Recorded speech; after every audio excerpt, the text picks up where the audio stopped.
ओम श्री आशुतोषाय नमः। श्री गणेशाय नमः। श्री हरिवंश पुराण विष्णु पर्व 29वां अध्याय। नागरिकों से भरी रंगशाला में मंचों तथा प्रेक्षागृहों की शोभा। कंस तथा मल्लों का आगमन। श्री कृष्ण और बलराम का रंग द्वार पर पदार्पण। कुवलिया पीठ महावत तथा हाथी के पादरक्षकों का वध और दोनों बंधुओं का रंगस्थल में प्रवेश। वैशंपायन जी कहते हैं, जन्मेजय, वह दिन समाप्त होकर जब दूसरा दिन उपस्थित हुआ, तब युद्ध देने की इच्छा वाले पूर्ववासियों से वह महान रंगस्थल भर गया। वहां जो मंच रखे गए थे वे चित्रों से सुशोभित तथा 8 कोण वाले पायों से अलंकृत थे। जिन घरों में वे मंच थे उनके द्वारों पर वेदियां बनी थी और कुंडी के साथ किवाड़े भी थी। उनमें झरोखों के रूप में अर्धचंद्राकार छिद्र रखे गए थे।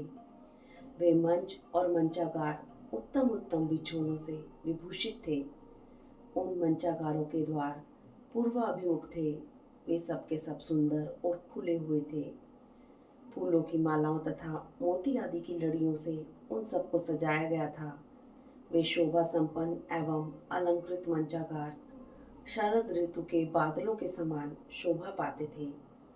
उनमें सुंदर मल आदि यथास्थान बैठे थे, जिन्हें युद्ध के लिए भली भांति विभूषित किया गया था। उन सब के द्वारा वह समाजवाट या रंगस्थल मेघों की घटा से युक्त महासागर के समान शोभा पा रहा था। वहां एक ही शिल्प से जीवन निर्वाह करने वाले श्रेणी नामक कारीगरों तथा एक जाति के समुदाय को लिए पृथक पृथक मंच थे। उन मंचों पर जो पताकाएं निरंतर फहराती रहती थी, उनमें उन कारीगरों के उपकरण द्रव्य के चिन्ह अंकित थे। उन पताकाओं से वे मंच पर्वतों के समान शोभा पाते थे। अंतपुर की स्त्रियों के लिए अनेक प्रेक्षागार सुशोभित हो रहे थे, जो स्वर्ण से चित्रित तथा रत्नों की प्रभा से व्याप्त थे। रतन राशि से निर्मित उन प्रेक्षागृहों के ऊपरी भाग में पताकाएं फहरा रही थी और उनके निचले भाग में पर्दे पड़े हुए थे। इससे वे आकाश में पंख युक्त पर्वत के समान शोभा पाते थे। उन प्रेक्षागृहों में चामरों, हारों, झनकारों, भूषणों तथा विचित्र मणियों की चित्र विचित्र प्रभाएं सब ओर फैल रही थी। गणिकाओं के लिए पृथक मंच बने थे, जो सुंदर बिछौनों तथा वस्त्रों से ढके हुए थे। वे सब के सब विमान के समान कांतिमान दिखाई देते थे और मुख्य मुख्य वारांगनाएं उनकी शोभा बढ़ाती थी। वही विख्यात आसन, सोने के पलंग तथा बिछे हुए विचित्र एवं पुष्प गुच्छों से युक्त कालीन शोभित थे। वहां सोने के घड़ों में पीने के लिए जल रखे हुए थे। जलपान के लिए जो स्थान थे उन्हें भी शोभा से संपन्न किया गया था। वहां फलों के टुकड़ों से भरी हुई टोकरियां रखी गई थी, जिन्हें जलपान या कलेवे के उपयोग के लिए वहां स्थापित किया गया था।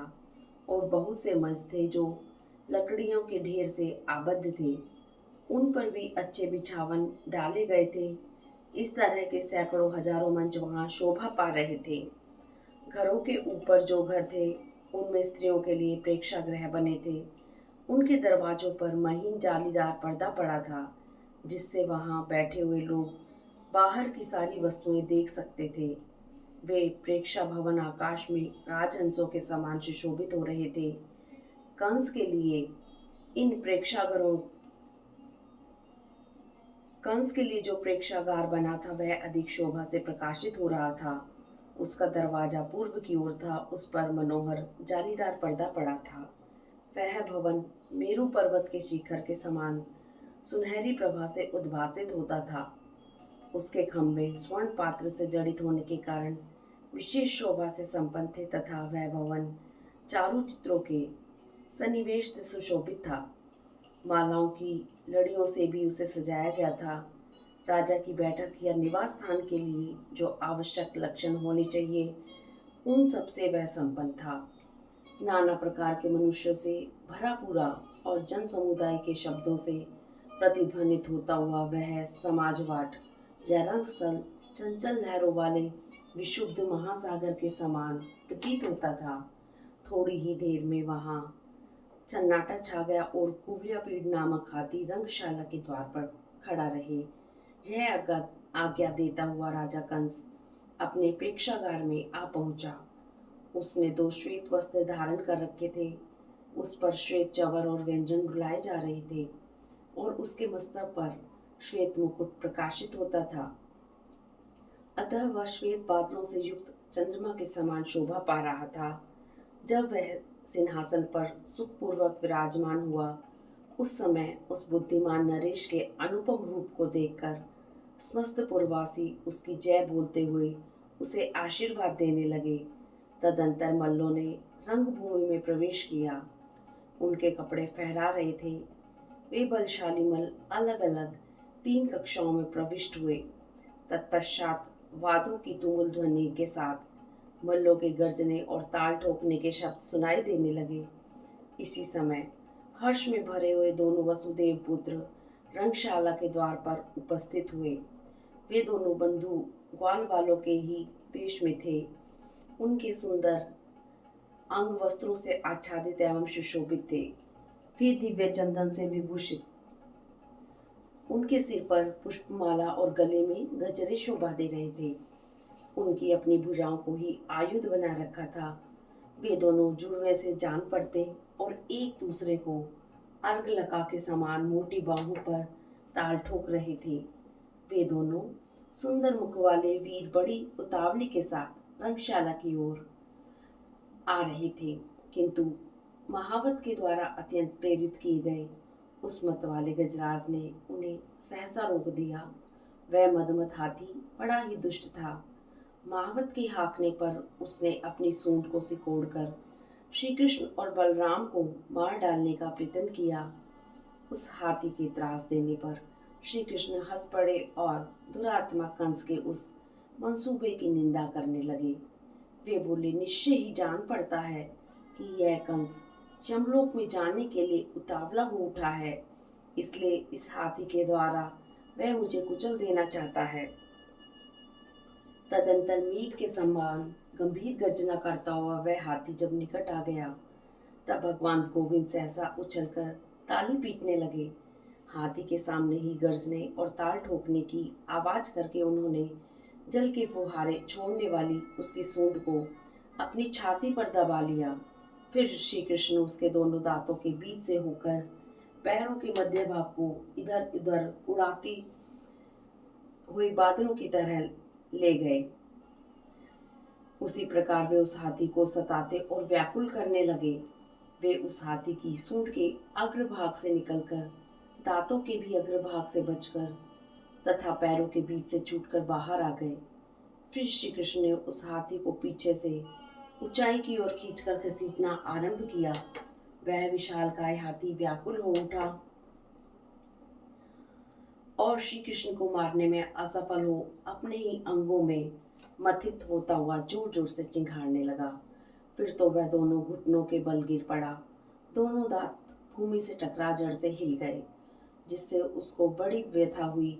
वह रोष से मद की धारा बहाने लगा, मानो पावस में मेघ पानी बरसा रहा हो। श्री कृष्ण ने उस हाथी के साथ बालकों के समान खिलवाड़ करके कंस के प्रति मन में द्वेष लेकर कुव्यापीड़ को मार डालने का विचार किया। उन्होंने उसके ललाट में कुंभस्थल से नीचे पैर लगाकर दोनों हाथों से एक दांत उखाड़ लिया और उस समय उसी से उसको पीटना आरंभ किया। उस वृक्ष तुल्य दांत से पीटा जाता हुआ वह हाथी मलमूत्र त्यागने और आर्त भाव से चित्कार करने लगा। श्री कृष्ण ने जिसके अंगों को पीट पीट कर जर्जर बना दिया था, उस आर्तचित हाथी के दोनों गालों से वेग पूर्वक पूरी पूरी रक्त की धारा बहने लगी। इधर बलराम जी उसकी पूंछ पकड़कर बड़े वेग से खींचने लगे, मानो शिला पृष्ठ में आधे शरीर से छिपे हुए किसी सर्प को गरुड़ खींच रहे हों।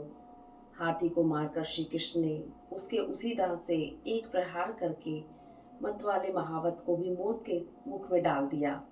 तदंतर दांत वाले हाथियों में श्रेष्ठ वह कुव्यापीड़ दंतहीन हो महान आर्तनाद करके व्रज से विदीर्ण हुए पर्वत के समान महावत सहित गिर पड़ा।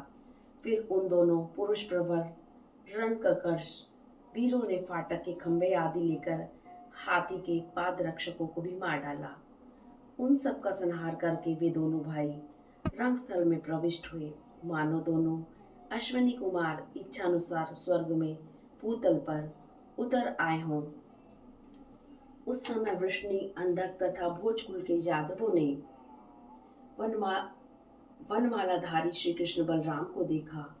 उन दोनों वीरों ने गर्जने, किलकलारने, भुजाओं पर ताल ठोकने, सिन्हों के समान दहाड़ने और ताली पीटने आदि के द्वारा वहां के जन समुदाय को हर्ष से उत्फुल्ल कर दिया। भारत व्यर्थ बुद्धि वाला भोजराज कंस उन दोनों भाइयों को उपस्थित देख उनके प्रति पूर्ववासियों के अनुराग और हर्ष को लक्ष्य करके विषाद में डूब गया। इस प्रकार कमल नयन श्री कृष्ण ने गरजते हुए गजश्रेष्ठ कुवलियापीड़ को मारकर अपने पूर्वज बलराम जी के साथ उस समुद्र के समान विशाल जन समुदाय में प्रवेश किया। इस प्रकार श्री महाभारत के खिल भाग हरिवंश के अंतर्गत विष्णु पर्व में कुवलियापीड़ हाथी का वध विषयक 29वां अध्याय पूरा हुआ। हरिओम तत्सत। हरिओम तत्सत।